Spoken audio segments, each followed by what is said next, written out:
Looks like we've got a cover to remove to get to the bolts to remove this seat. Why do you need to remove the seat? Alright, we got the seat out. You got this little flap in the carpet.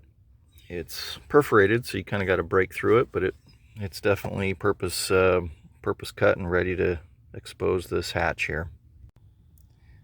The hatch cover is just held down with some adhesive, so you just got to pry it up, pull it up with your fingers and pull it up, and then it exposes the old filter. We just got a bunch of plugs to disconnect and see if we can get this thing out.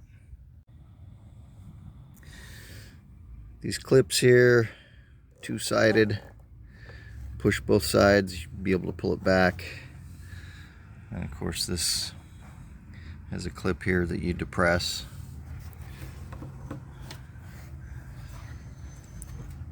And this had a clip that you just depress or pull back, I can't remember.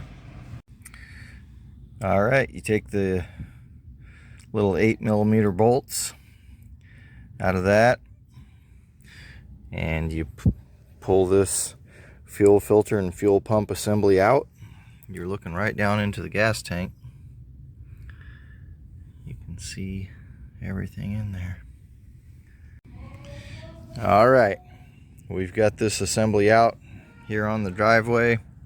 The new fuel filter, we just got to figure out how this all goes together. Looks like this might work out.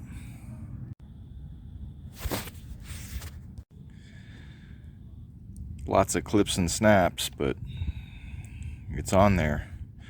It's the new fuel filter, totally assembled up to the pump. It's the old one, the original. Let's drop this thing in and see if the car works.